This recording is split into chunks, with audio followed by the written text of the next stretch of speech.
Failing to secure the estate's personal problem. Could that be a mistake? Let's talk about that. If you have joined us from video number 4, which was all about probate timeline and what attorneys do for you in the probate process and what they don't do for you, then welcome. If you just stumbled up on this video series, it's a video series of 7 mistakes that people make during the probate process, then you can go check out that video right here. We also have a free ebook that you can download, so look in the description for that link.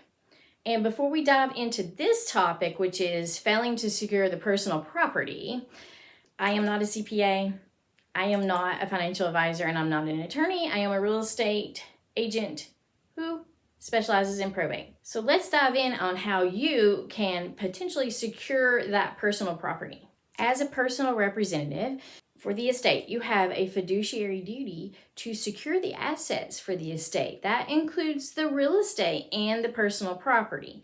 You need to make sure that it is secure because you're acting on the best interest of the estate and the heirs or the beneficiary who are going to inherit the funds from the estate. Step 1 is to take inventory. And a really good way to go in and take inventory is right after your loved one has died. Go in and video the entire house, including all the belongings. This may require you to open up drawers. This will be helpful in the future when you are starting to tally everything for an inventory sheet. You will also know if things grew legs and walked off, because sometimes family members get to be funny when someone passes away, and even though if there's a will or there's not a will involved, they may think that the person who died, they were going to give me this item. And technically, nobody is supposed to do anything with the personal property until you have the appropriate paperwork.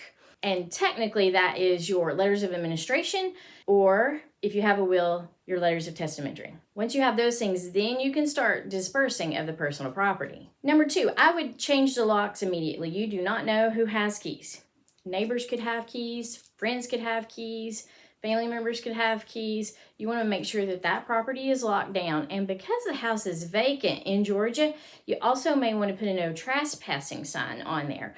Because if you have a no trespassing sign on there and you find someone is trespassing, then that allows for the police to come in and get them out of that home. If you are unaware of the value of the personal items, such as jewelry, maybe stamp collections, coin collections, art, you may want to get with an estate sale person who is very familiar with finding out the value on these things. They can very quickly help you appraise, organize, and help you sell those things so that you can, in turn, get that cash in to the estate account.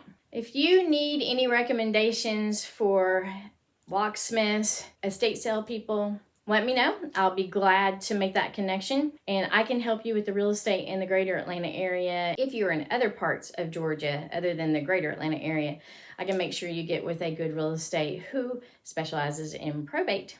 Be sure to go check out video 6 where we're going to talk about leaving the property either uninsured or underinsured. I will see you in the next video. Hope you found this helpful. Bye. Are you digging the kind of content I'm producing? Then be sure to watch this next video. And don't forget to subscribe to my channel. That way, you'll be in the know when I release my next video.